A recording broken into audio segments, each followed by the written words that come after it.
दलित नेता के रूप में आप में जानते हैं। आप मुझे बताइए, दलित सांसद हमेशा समाज कल्याण मंत्री क्यों बनता है? वो रक्षा मंत्री क्यों नहीं बनता है? वो वित्त मंत्री क्यों नहीं बनता है? वो विदेश मंत्री क्यों नहीं बनता है? वो कानून मंत्री क्यों नहीं बनता है? मैंने तो कोई अध्ययन नहीं किया, आपको अध्ययन करना चाहिए कि क्या जितने दलित सांसद हैं उनमें से कोई लॉ नहीं पढ़ा होगा, कोई अर्थशास्त्र नहीं पढ़ा होगा? क्या वो तो अगर किसी दलित सांसद को ही समाज कल्याण मंत्री बनाने के लिए वो मंत्रालय रखा हुआ है तो सबसे पहले किसी सरकार को उस मंत्रालय को भंग कर देना चाहिए। कि हम क्यों रखेंगे उसको? कि जहां एक दलित प्रतिभा किसी भी पार्टी में हो सकती है, वो क्या जाकर वहीं पहुंचेगी, वहीं उसका अंत हो जाएगा? या फिर चुनाव से पहले उसे प्रदेश अध्यक्ष बनाया जाएगा?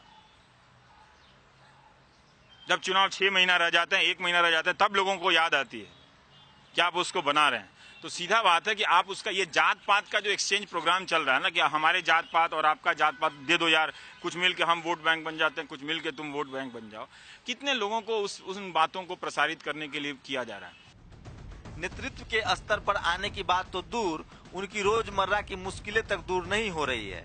ऐसे में लोकतंत्र में उनकी सीधी भागीदारी एक छलावा ही है। राजनीतिक नेतृत्व कहाँ है? वो राजनीतिक कार्यक्रम क्यों नहीं है? अम्बेडकर जयंती राजनीतिक कार्यक्रम क्यों नहीं है? जब मैं ये सवाल करता हूँ तो मेरा मतलब ये है कि कहाँ कौन नेता ऐसा नजर आ रहा है जो जातिवादी इस हिंसा के खिलाफ खड़ा होकर बोलता हो? कौन है जो जाकर उसे सामना करना चाहता हो? कौन ऐसा सांसद है जो जाकर अपने गांव देहात में खड़ा होकर कहना चाहता हो कि इन दीवारों को गिराइए, तोड़िए? ये चीजें हो नहीं रही हैं। तो ठीक है, थोड़ी निराशा तो होती है कि राजनीतिक संस्कृति के रूप में आज मुझे अम्बेडकर नजर नहीं आते हैं। सांस्कृतिक रूप में मुझे अम्बेडकर तो हर जगह नजर आते हैं। बाबा साहेब ने भारत में लोकतंत्र की नींव रखी और एक सशक्त संविधान दिया। उन्होंने संविधान के जरिए सबके लिए बराबर मौके की बात कही। लेकिन आज शायद ही ऐसा हो रहा है। राजनीतिक, सामाजिक और आर्थिक रूप से सबसे पीछे खड़े लोग आज भी पीछे ही हैं। कोई उनकी सूध लेने वाला नहीं है। उनके हाथ में सत्ता सौंपने की बात तो बस दूर की कहानी ही लगती है।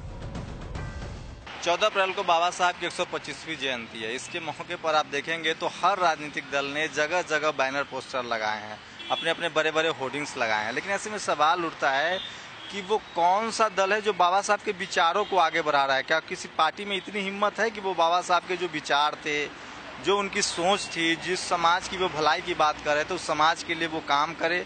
जिस तरह से बाबा साहब कट्टरता पर, जातिवाद पर खुलकर बोलते थे, क्या कोई पार्टी उससे बचने की कोशिश कर रही है? क्या उस तरह से अब काम करती है? बस एक होड़ सी लगी है कि किसी तरह से बाबा साहब के तस्वीरों को, बाबा साहब को वोट बैंक के रूप में इस्तेमाल किया जाए। कैमरामैन इमरान अली बेग के साथ शंभू कुमार सिंह, नेशनल दस्तक, दिल्ली।